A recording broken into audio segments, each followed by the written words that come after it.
Bien, vamos a estar corriendo con algunas cosas. Vamos a tener en este tiempo algunas clases que van a estar como medias, van a ser como capítulos enteros, pero van a estar desfasados en el orden, ¿sí? Pero no se preocupen, porque no va a alterar en nada lo que queremos comunicar. Hoy día vamos a arrancar con la tercera clase de Madurando nuestra vida en Cristo. Y tiene que ver con esto de creciendo en mi vida de intercesión. Una de las cosas que a veces los alumnos, ya sea del seminario o de iglesia, donde quiera que estemos, sabemos mucho acerca de la oración, pero es muy distinto saber mucho de la oración y la otra cosa es orar. No sé si me explico lo que quiero decir. Podemos participar de un buen seminario de qué es la oración y vamos a ir todos convencidos que es bueno orar, pero al final de cuentas la actitud, la reacción ante eso ya es personal, ¿cierto? Y nos damos cuenta que por los testimonios de escuchar a la gente es, sí, no tengo tiempo, el trabajo me come, la familia, esto, y al final de cuentas llegamos a lo mismo de siempre, como que nos cuesta llegar a separar. No sé si separar, yo no sé la forma que tiene cada uno de orar. Algunos son quietos al orar, otros oran mientras se mueven, unos leen la Biblia estando muy tranquilos, otros aprovechan los colectivos, los viajes, etcétera. Creo que hay una forma dinámica distinta, pero muchos se apoyan en el ejemplo de Jesús, nuestro Señor, ¿cierto?, de en la mañana, temprano acercarse al Señor, etcétera. ¿Sí? Bien. Entonces, hoy día nuestra clase va a apuntar a eso, madurar en la forma de interceder. Y puse algo ahí también en ese objetivo. Madurar en la forma de interceder más que de criticar. A veces somos más dados a criticar que a orar. Y no sé si la experiencia de ustedes a veces es como la mía, que de repente es más fácil hablar de otra situación, de otros, que de ponerla delante del Señor. Entonces, hoy día vamos a llegar a este punto apoyándonos, como ya hemos visto en estas clases, en la vida de un hombre común y corriente como Elías, pero aquí él marcó la diferencia. Hay un texto base que quiero simplemente mencionar, Primera de Reyes 17:22, que dice, y Jehová oyó la voz de Elías, y el alma del niño volvió a él, y revivió. Y Jehová oyó la voz de Elías. Y esta expresión es importante, porque es Dios que quiere oír a su pueblo. Es Dios que quiere escuchar a su pueblo. Y después vamos a ir viendo algunas cosas del texto que son muy interesantes y a la vez también algo que nos puede ayudar en la aplicación, ¿sí? Vamos a orar al Señor, ¿les parece? Padre, queremos darte gracias por tu fidelidad. Gracias por estar juntos, Señor, en esta tarde. Y, Señor, buscamos tu rostro porque en nuestra vida de madurez también la oración es importante. Señor, nos damos cuenta por a veces la forma en que vivimos, en que, Señor, gastamos mucho tiempo en ver lo que los demás hacen, especialmente a veces lo que es malo a nuestros ojos, Señor, o a veces lo bueno en cuanto al elogio. Pero queremos, Señor, llegar a un punto donde podamos decir que realmente estamos más en contacto contigo que lo que, Señor, estamos en contacto con a veces con otras realidades. Dios mío, ayúdanos también a entender esto de interceder. Señor, poner a otros también delante de ti. Y ayúdanos, Señor, así como tú hoy día intercedes a nosotros ante el Padre y el Espíritu Santo también, gimiendo con, Señor, gemidos indecibles. Señor, ¿cuánto necesitamos, Señor, aprender esta lección? Por eso ayúdanos, Señor. Ayúdanos a no verlo como una clase de la oración, sino realmente a golpear nuestro corazón para realmente, Señor, poner más cosas delante tuyo, vidas, Señor, que necesitan de ti urgentemente. En Jesús, amén. Un día me pregunté, ¿por qué pedirá, orará, intercederá alguien que ya tiene de todo? Ese un día me pregunté, ¿por qué pide? ¿Por qué ora? Si tiene que comer, que vestir, donde dormir, una familia, un vehículo, un pasar normal, salud, un futuro medianamente asegurado, ¿cierto? Con una pensión. ¿Por qué pide? ¿Por qué intercede? ¿Sí? ¿Qué es lo que busca o qué coloca delante de Dios? A veces la intercesión puede ser muy personal, ¿cierto? Todo lo que yo quiero delante del Señor. Y acá vamos a ver el ejemplo de alguien que no pone delante de sí nada. Ustedes nunca van a encontrar en la lectura que hacemos en el libro de Reyes acerca de Elías que él pida algo para sí. No lo van a encontrar. No lo vamos a encontrar. Sino por el contrario vemos en él un hombre que intercede por otros. Y esa es la lección más clara, quizá el resumen más claro de este encuentro hoy día. Aprender esa lección de cómo podemos llegar a un punto de una real intercesión. Dios está buscando hombres y mujeres inteligentes y con conocimiento de Dios, o sea, con teólogos, ¿sí? Pero junto a ellos está buscando hombres y mujeres que sean profundos en su relación con Él. Esa es la comunión y eso tiene que ver con el corazón y el carácter. Entonces una cosa es saber, el tipo sabe mucho, la persona sabe mucho, es un buen teólogo. Pero una cosa es lo que está en la mente y la otra cosa es lo que Dios busca es el corazón y también el carácter de la persona. Entonces en estas dos áreas creo que tenemos que ver a una persona cuando se acerca a Dios. Cuando nos acercamos a Dios tenemos que mirar esos dos lados. ¿Qué es lo que Dios sabe que yo sé? Pero también lo que Dios sabe, lo que hay en mi corazón. Y si mi carácter está siendo transformado realmente a su imagen, a la imagen de su Hijo, como su palabra nos dice. Entonces la intercesión tiene todo esto. La teología tiene todo esto. Por eso que no es un mero conocimiento, sino tiene que ver con la vida. Vamos a ir a versículo 19. Pero ya creo que en su hoja hay hay mucho. Puse todos los puntos para que ustedes los conozcan todos.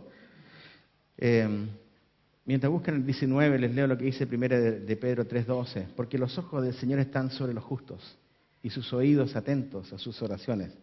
Pero el rostro del Señor está contra aquellos que hacen el mal. Y aquí vemos en el punto 1 que Elías es un intercesor triunfante. Es decir, si él pudiera decir la oración realmente fue un triunfo, sí, él va a decir sí, en el Señor fue un triunfo. Realmente se logró. Y Elías se retira a su recámara, versículo 19 dice, él le dijo, había pasado una historia. Él había estado en la casa de una viuda y en esa casa había un hijo, y ese hijo se muere. Y la mujer le reprocha al profeta, le dice, ¿cómo tú ahora vienes? ¿Cómo me echas todos mis pecados encima? Por eso pasó lo que pasó. Y se ve una mujer muy desesperada, porque obvio, perdió a su hijo, ¿cierto? Entonces, él es cuestionado por esto que había pasado. Él no había matado al hijo, pero la mujer esperaba que, habiendo un hombre de Dios, un varón de Dios allá, esto no podía pasar. Y pasó. Y acá en el versículo 19 dice, él le dijo, dame acá tu hijo. Entonces él lo tomó de su regazo y lo llevó al aposento donde él estaba y lo puso en su cama. Es interesante esa parte, ¿no? Lo toma, lo pide, lo toma, lo lleva a donde él estaba durmiendo y lo pone sobre la cama. Hay algo interesante en Mateo 6, 5 al 6, porque dice, y cuando ores, no seas como los hipócritas, porque ellos aman el orar en pie en las sinagogas y en las esquinas de las calles para ser vistos de los hombres. De cierto digo que ya tienen su recompensa, más tú cuando ores, entra en tu aposento y cerrada la puerta, ora a tu Padre que está en secreto, y tu Padre que ve en lo secreto te recompensará en público. Y Elías está haciendo lo mismo, pero muchos años, siglos antes. Entonces él sabía lo que era interceder. Él sabía lo que era estar a solas con Dios. ¿Se acuerdan del versículo 1 de capítulo 17? vive Jehová en cuya presencia estoy. Ahora vemos acá un Elías que ejercita esta verdad, que no es solamente yo tengo comunión con este Dios, sino tengo comunión y plena comunión con Él y plena seguridad. Y Él toma al niño y lo lleva hasta su cama.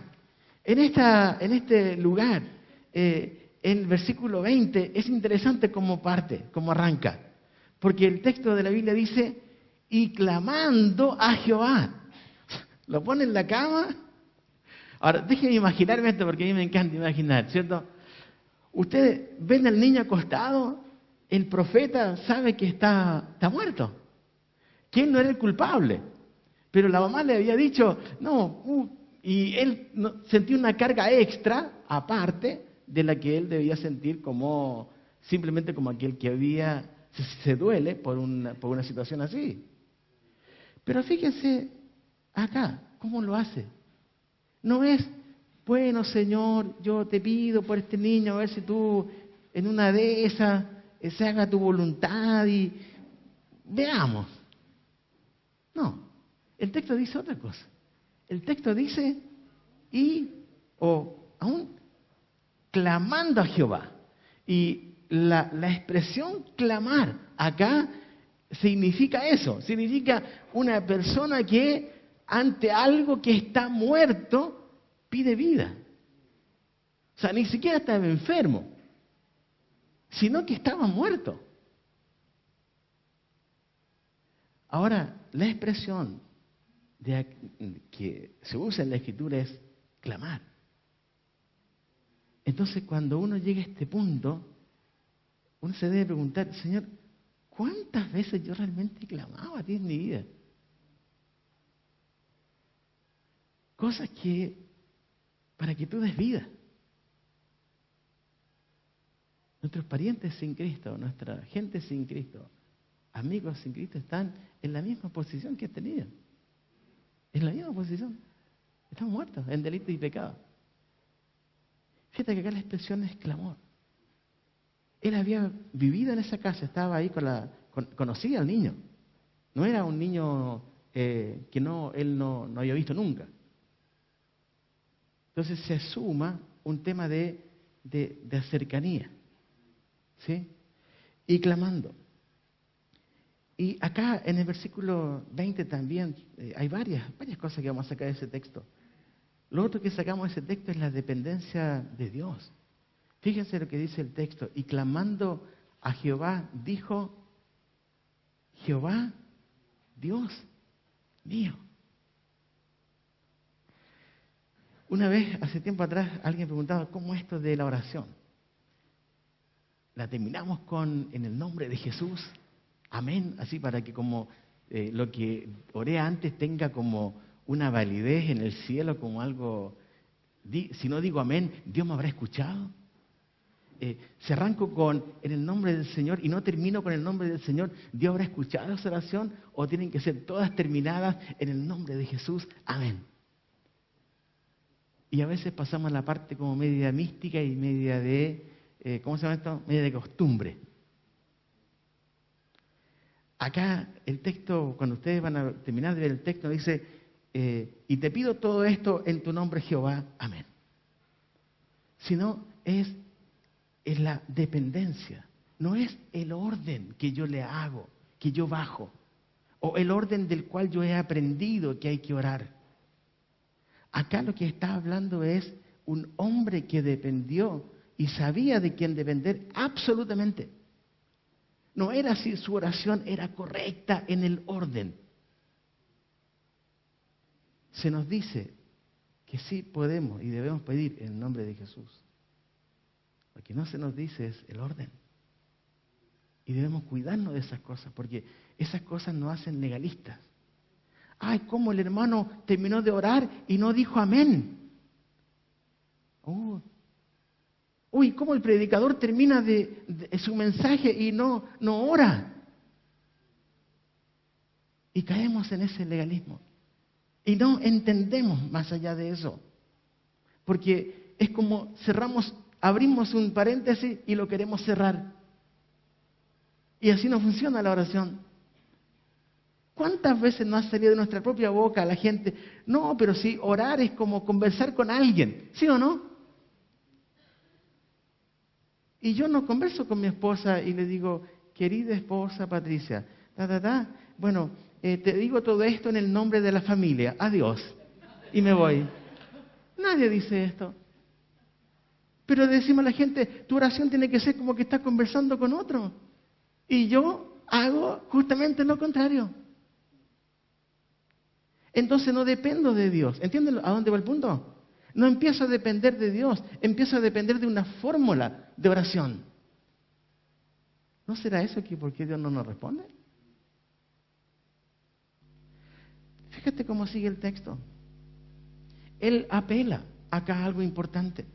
Apela a la misericordia de Dios. Dice, y clamando a Jehová, Jehová Dios mío, aún a la viuda en cuya casa estoy hospedado, has afligido.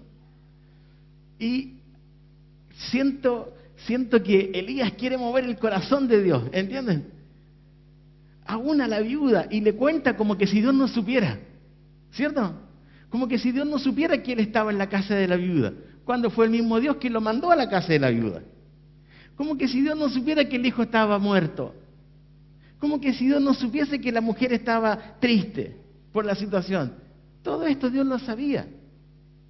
Pero saben, aún así, Él apela a la misericordia de Dios.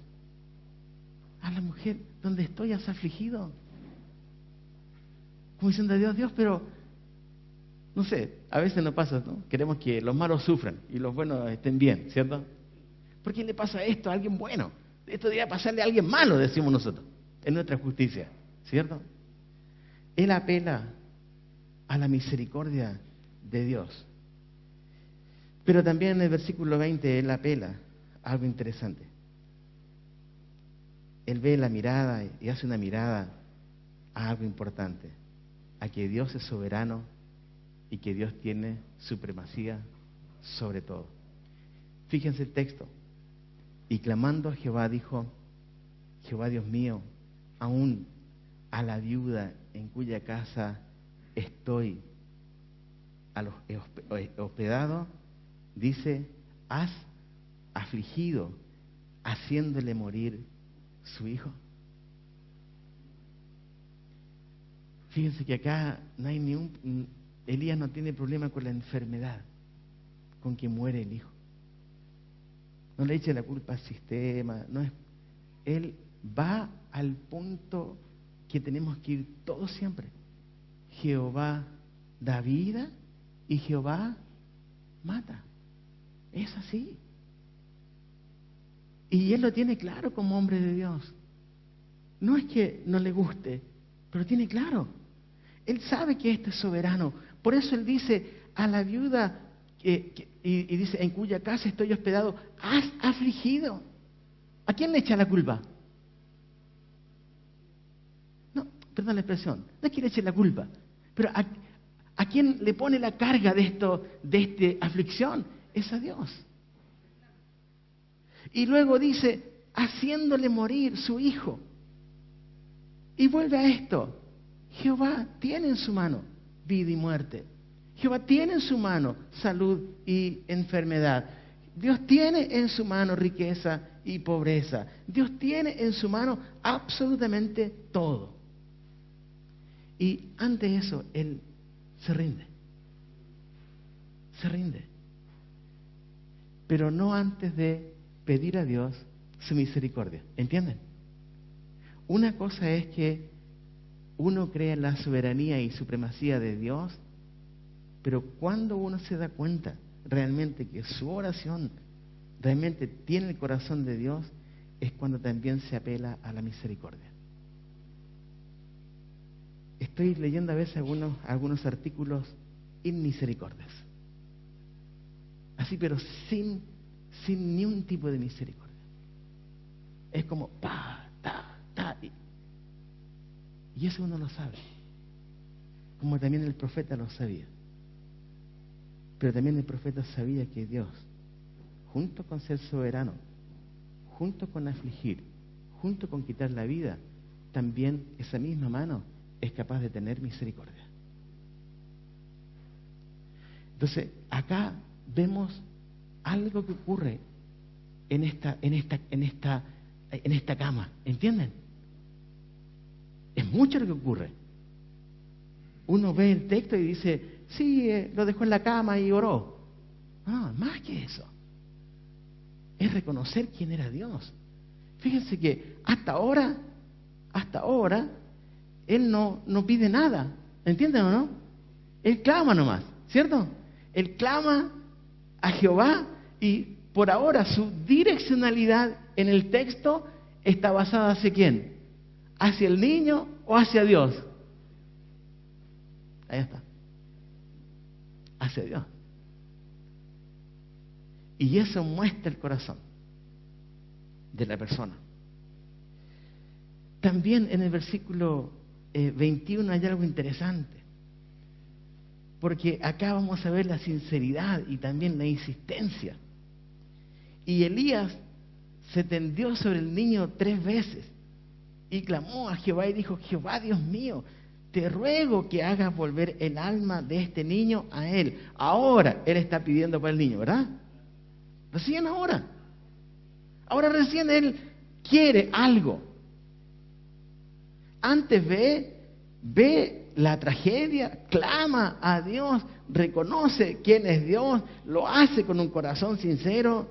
Ve también a la viuda o a la mamá que estaba sufriendo porque había perdido un hijo y ahora hace algo extraño. Dice acá el texto, se tiende sobre el niño 3 veces. Elías se pone 3 veces sobre el niño muerto para ver si había reacción. Y al no verla, al primer clamor que hace, ¿lo hace cuántas veces más? 2 veces más. Me hice una pregunta que creo que no está en tu hoja. ¿Mover la mano del Dios soberano? ¿Eso quería? ¿Por eso él va 3 veces? ¿Por qué no fue una sola vez? Y escuchen, aquí no hay nada místico, ¿eh? De 3 veces y todo lo demás. ¿Por qué va 3 veces? Ya, porque no resultó la primera, claro. ¿Y por qué va la segunda vez? Porque la primera no resultó. ¿Y por qué va la tercera vez? ¿Por qué va?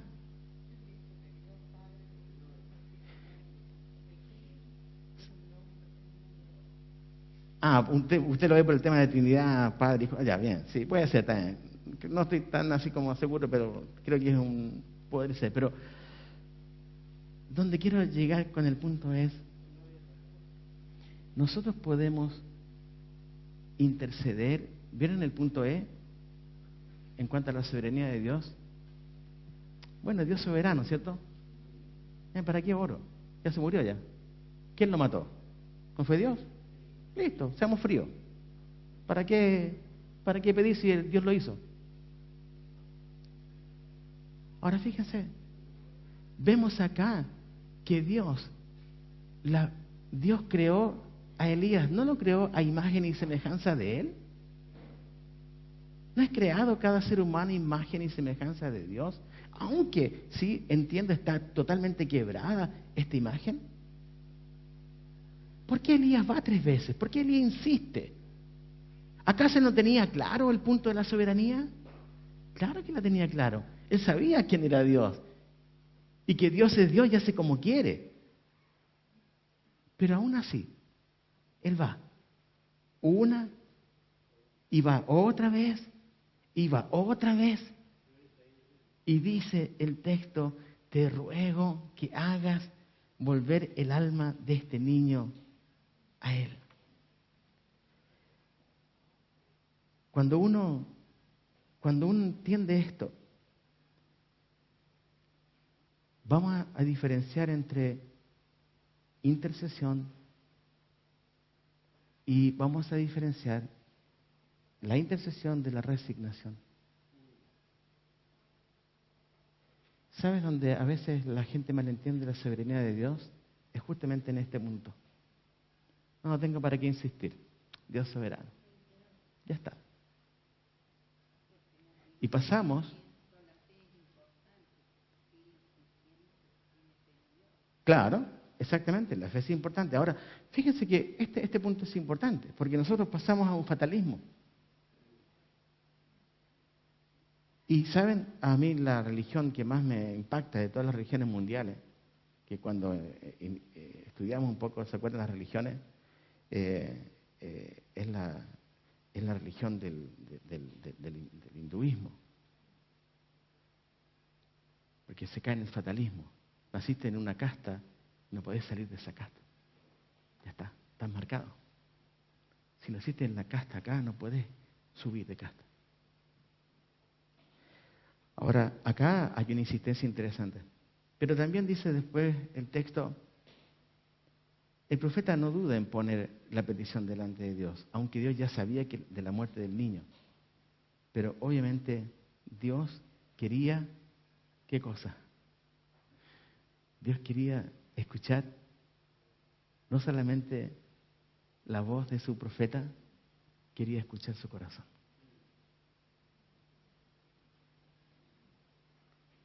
¿Se puede mover la mano de Dios? Yo creo que no. Yo creo que Dios la movió porque ya Él sabía que la iba a mover. Pero nos deja ver la Escritura a un hombre que insiste, a un hombre que parece que mueve la mano de Dios. Y a una primera mirada hay una contradicción pareciera entre que Dios soberano y el hombre que insiste. Esta es teología, lo que no logramos entender. Si alguien puede entender eso, es muy interesante.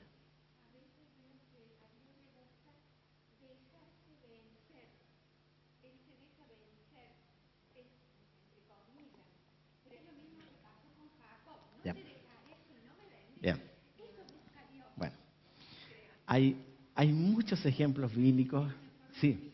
No, está bien. Me parece que es un ejemplo muy, aparte de ser bíblico, muy bueno. Y vamos a encontrar en la Escritura ejemplos así. Vamos a, sí. ¿Sí? Esa vez fueron 7 veces. 7 veces, sí. Ahora, fíjense que es interesante esto. Porque uno podría entender mal, y cuando uno entiende mal esto de la intercesión, dice, bueno, ya, ¿para qué más? Sí, Dios ya está. Hermana, resígnese, hermano, resígnese, ya. Y Dios dice, ya se rindieron. Ya tiraron la toalla. Se tendió sobre el niño 3 veces y clamó a Jehová.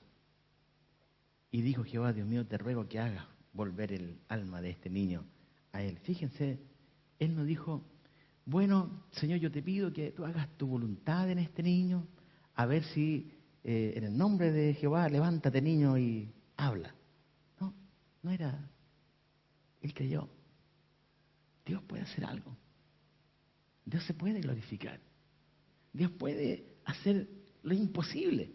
¿No es esto lo que predicamos? ¿No le decimos esto a la gente? Y cuando esto no ocurre a nosotros, parece que esto no tiene efecto.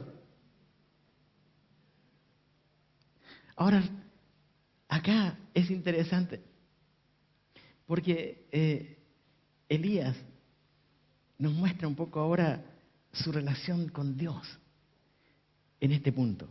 En Santiago 1, 6 y 7 dice lo siguiente, pero pida con fe, no dudando nada, porque el que duda es semejante a la onda del mar, que es arrastrada por el viento y echada de una parte a otra. No piense pues quien tal haga que recibirá cosa alguna del Señor. Santiago 1, 6 y 7. Esto dice la Escritura. No piense que el que haga tal cosa va a recibir algo. Señor, yo no sé, debería pedirte o no pedirte, pero mira, en realidad te pido, pero si tú no estás de acuerdo, mejor que no. Entonces, y Dios de los cielos creo que nos mira diciendo, che, ¿qué pediste? ¿Pediste que no? ¿Pediste que sí? ¿Qué pediste? No, hay que pedir realmente que se haga tu voluntad. Sí, está bien, pero ¿qué pediste vos? ¿Pediste sí o pediste no? No, yo pedí según tu voluntad. O sea, sí, esa es la palabra, según tu voluntad. ¿Pero qué? Sí, yo sé mi voluntad, dice Dios. Si Dios te dice que no, ¿te vas a enojar con Él? No. Si te dice que sí, ¿te vas a alegrar? Sí. Al final se va a hacer su voluntad. Pero Él debe escuchar de tus labios un sí o un no. No, hermano, no seamos tan así, tan como, porque esto como que parece que queremos doblar la mano de Dios. Nadie quiere doblar la mano de Dios. Uno, porque no podemos. Gracias a Dios que no podemos. Ahora, mira lo que pasa. Dice, pero pida con fe, como dijo mi hermana delante. Esto pasa por la fe.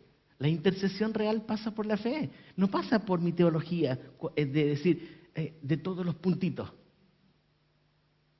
Pasa por la fe. Ahora, ¿tenía Elías fe de que Dios podía levantar a ese niño? Sí. Por eso insiste. Dios, tú puedes hacer esto. Yo no puedo, pero tú puedes hacerlo. 3 veces. Algo muy extraño se tiende sobre el niño, ¿cierto? Versículo 21. Esta petición sale del alma y se tendió sobre el niño 3 veces y vuelve a repetirse la expresión del versículo anterior. Y clamó a Jehová, ¿cierto? Y dijo, Jehová, Dios mío, te ruego. ¿Ven esa expresión te ruego? Esa expresión te ruego es casi lo mismo de decir, si es tu voluntad. Te ruego. Es un ruego. ¿Ven las diferencias de oraciones si uno quisiera hacer un estudio sobre la oración? Está el clamor y está el ruego acá. Ahora, te ruego que hagas volver el alma de este niño a él. Versículo 22. La no tardanza de Dios. La prontitud de Dios. Saben, me asombra porque creo que Dios muchas veces ha querido respondernos mucho más rápido de lo que nosotros pensamos. La respuesta fue, y Jehová oyó la voz de Elías. Y el alma del niño volvió a él y revivió. La expresión que me encanta de este versículo 22 es, y Jehová oyó. Jehová oyó. Elías podría haber caído en un mal entender la soberanía de Dios. Viuda, debo decirte que Dios ya está, ya se murió. Yo no puedo hacer nada más. Pero vemos un hombre que se la juega e intercede y clama y ruega y Dios le oyó. Versículo 23. Tomando luego Elías al niño, lo trajo del aposento a la casa y lo dio a su madre y le dijo Elías, mira, tu hijo vive.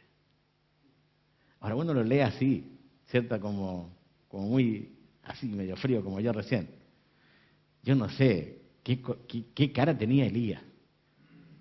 Llegaba la mamá con el hijo, mira, acá está tu hijo muerto, no pasó nada, yo hice todo lo que pude, oré, me le puse sobre él 3 veces, clamé, rogué, pero aquí está tu hijo muerto. Pero llegar con el hijo vivo, yo no sé, la expresión que él tenía, y obviamente la expresión de gozo de la mamá de ver que su hijo estaba vivo. O sea, eso tiene que ser muy impactante. Ver a tu hijo que se lo llevan prácticamente muerto, o no muerto, y te lo pasan vivo. Yo cuando era muy niño, ya hace muchos años atrás, tuve una enfermedad que era, tuve algo bronco, en Chile se llama bronconeumonía, algo así se llama. Y era muy pequeño, muy niño, muy chiquito. Y me entregaron, y yo estaba, los médicos dijeron a mi mamá, este niño está medio ya, está. Y mi papá estaba muy angustiado. Mi mamá me cuenta. Yo quedé hospitalizado. Era un chico de 3 años, creo, algo así, 2 o 3 años. Y sin esperanza. Y mi papá iba, mi mamá me dice que mi papá iba todas las noches a mi cama. A ver ahí a la cama donde estaba su hijo. En casa. Y sufría. Creo que no comía, no sé, cosas. Hasta que Dios tuvo misericordia y, bueno, hoy tengo 52, entonces ya han pasado casi 50 años de eso. Entonces al escuchar el relato de mi mamá, uno puede entender la angustia de una madre, la angustia de un padre, cuando tu hijo te dicen no, probablemente no va a vivir más. Ahora acá ya era peor, porque ya estaba muerto. El gozo de la respuesta de Dios, la alabanza que Dios se lleva con todo esto, y se la lleva por la fe de su pueblo. No por un pueblo que hubiese dicho, ya se murió, ya está. Otro caso, no es así. Por eso es importante entender estos textos. Porque Elías, ¿se acuerdan su trasfondo? Lo vimos la semana pasada. Un hombre rudo, un hombre austero, un hombre que pareciera como que era muy frío, como que no era así. Por fuera, muy frío. Por dentro, un corazón ardiendo por las cosas de Dios. Su comportamiento, quiero llevarles a este punto. En el punto 3. En 1 de Juan 5:14 dice Elías, dice la Biblia en 1 de Juan 5:14, y esta es la confianza que tenemos en Él, que si pedimos alguna cosa conforme a su voluntad, Él nos oye. Esto dice la Escritura. Nos oye. No dice el texto, si pedimos alguna cosa conforme a su voluntad, vamos a ver el resultado. Él nos oye. Y acá está claro, vemos por la historia de Elías, él no pidió nada para si se dieron cuenta, ¿verdad? No hay de él, Señor, dame este poder para sanar. Ahora que tengo ahora que tú me dejaste, te mostraste en este niño, muéstrame a otra gente enferma para. No fue su corazón. Fue un momento determinado, en un contexto determinado, para una persona determinada. Y para una familia determinada. Pero quiero mostrar un poquito quién era también en su comportamiento este Elías. Dice el texto ahí, su contentamiento aún en la escasez. Acuérdense que él había sido mandado a vivir a esta casa de esta viuda pobre. Probablemente una comida humilde que se ponía adelante. Pero fíjense que era también una distinta la actitud a la del pueblo de Israel con el maná. ¿Se acuerdan cuando llegó el momento donde el pueblo se hastió del maná? Y dijo, ¿hasta cuándo esta comida? Queremos comer otra cosa, Señor, ya basta. Basta con esta cuestión redonda, delicada, que mándanos un buen bife chorizo, diría un argentino, ¿no? ¿Saben? Vemos un hombre donde no pasaba por lo que comía, su existencia. Pasaba por Dios. Y esto lo puedes llevar a todos los ámbitos de su vida. No solamente la comida. Aquí estamos hablando de la comida. Pero un hombre donde no dependía de nada externo para saberse que tenía comunión con su Dios.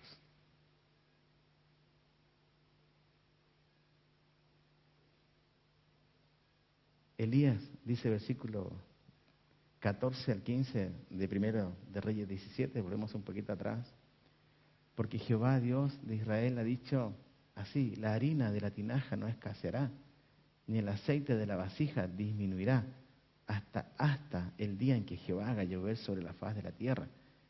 Entonces fue Elías, como le dije, hizo como le dijo Elías, y comió él y ella y su casa muchos días. ¿Se dan cuenta de lo que dice el versículo 14 y 15? ¿Qué no iba a faltar? ¿Qué no iba a faltar? La harina y el aceite. No hay nada más. Y fíjense que porque no había llovido. Y dice, hasta que el día que Jehová haga llover sobre la faz de la tierra, y ahí sí iban a empezar a venir otros frutos. Pero era, profeta, tenés 3 años por delante a una sola comida.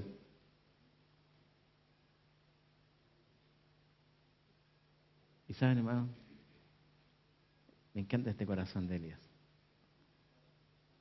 Porque no pasaba por su estómago, su relación con Dios.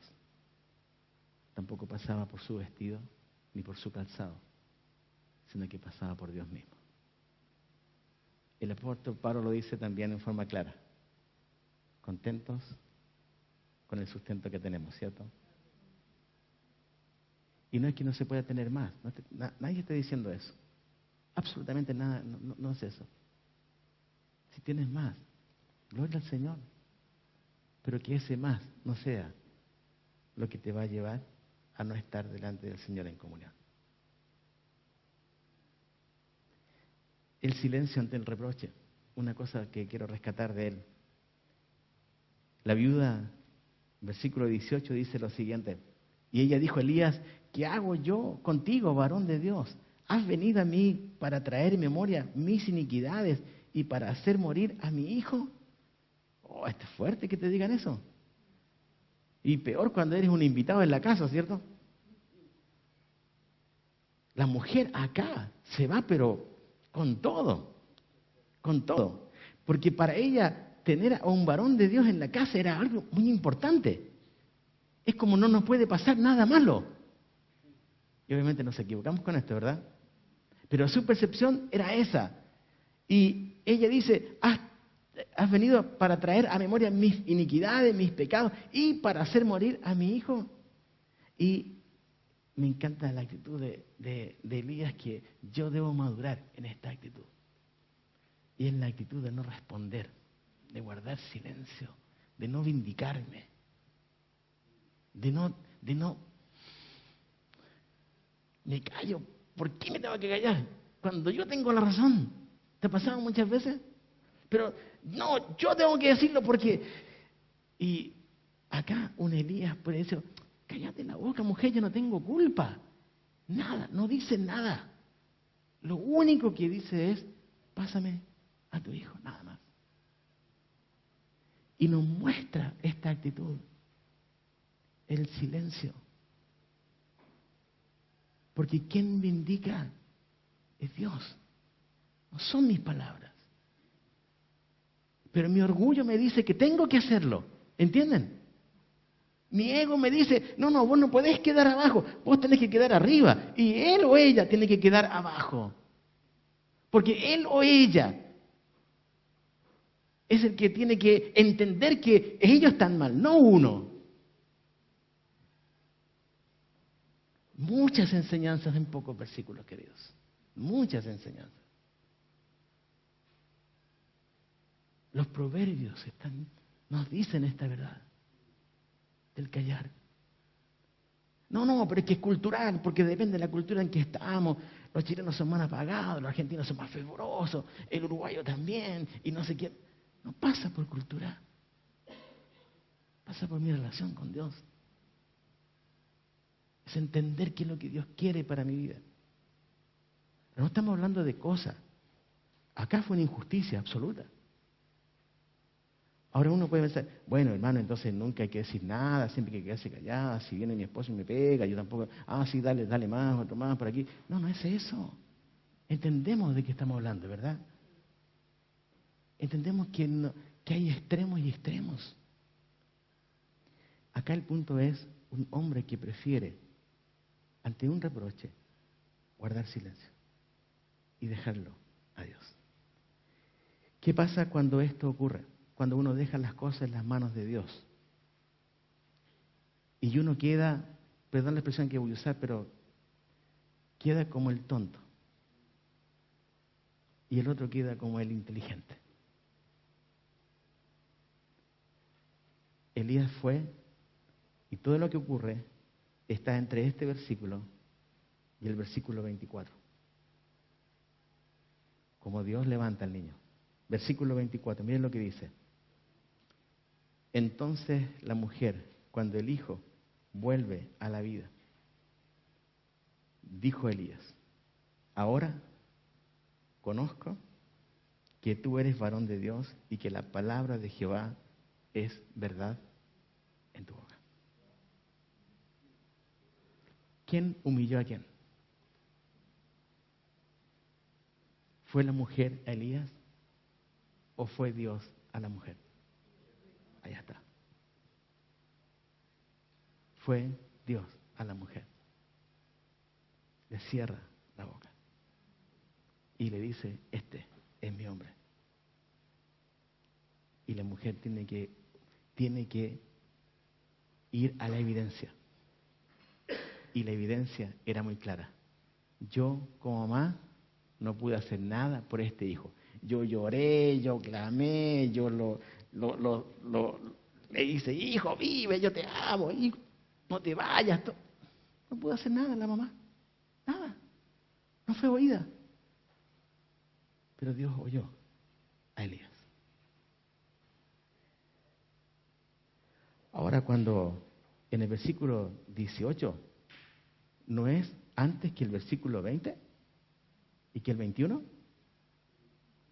¿Podría haber Elías no haber orado por el niño después de este reproche? ¿Qué me importa tu hijo? Anda. ¿Qué? No tengo culpa ¿qué quieres que? No, ni voy a orar por tu hijo, no me interesa. Podría haber respondido mal por mal, ¿sí o no? Pero esta conjunción Antiguo y Nuevo Testamento me encanta siempre. Respondiendo bien por mal. Ahora conozco que eres varón de Dios y que la palabra de Jehová es verdad en tu boca. Elías volvió y vivió en dependencia de Dios, controlado por el Espíritu Santo, y tanto la viuda como el hijo lograron percibir dos cosas en Elías: el poder que obraba en él y por él. Dios usó a Elías. Entonces, podemos concluir que Elías fue un hombre comprometido con Dios y su causa, donde no importó cómo viajaba, dónde vivía, qué comía, qué circunstancias le venían, quiénes lo rodeaban, pero sí le importaba cómo mantener su relación personal con su Dios.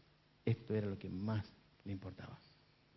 Era inteligente, conocía a Dios, conocía la teología, pero a la vez era un hombre profundo.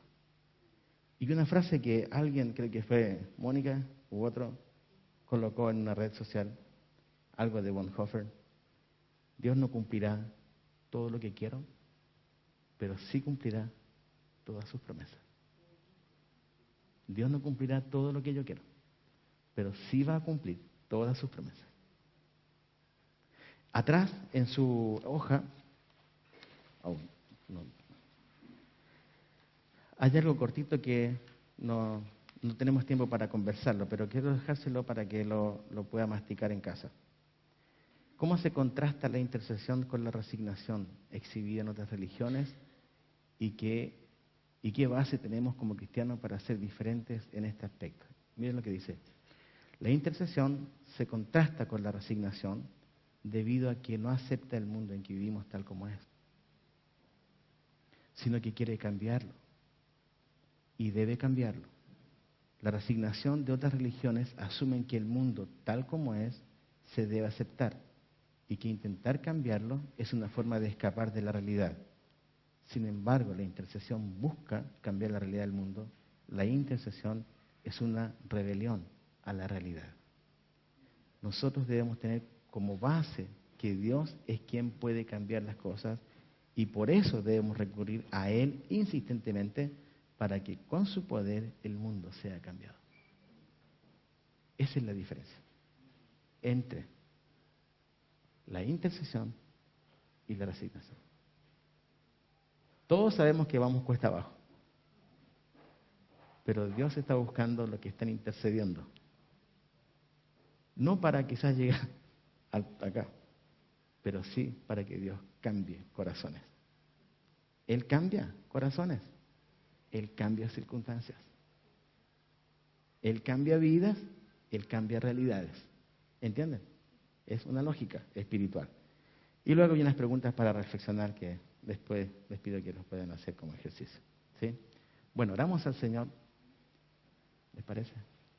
Señor, gracias por este tiempo de ver tu palabra, Señor. Tanto para extraer de la vida de Elías, Señor. Yo me gozo porque fue un hombre como nosotros, común, corriente. Un hombre, Señor, que supo vivir su realidad en su tiempo, pero también supo poner a ti en primer lugar. Señor, ayúdanos realmente a captar la profundidad de su conocimiento de ti y también, Señor, la profundidad de su carácter y su corazón. Señor, haznos hombres y mujeres que puedan practicar su fe de la forma correcta, Señor. Haznos creer, Señor, realmente que tú eres capaz de hacer cosas que el hombre jamás podría hacer. Señor, llévanos a una actitud de pensamiento y de fe que realmente te glorifique a ti en todo sentido. Muchas gracias, Dios, por tu bondad. En Jesús, amén. Bueno, hermanos, que Dios les bendiga. La próxima semana seguimos, ¿sí?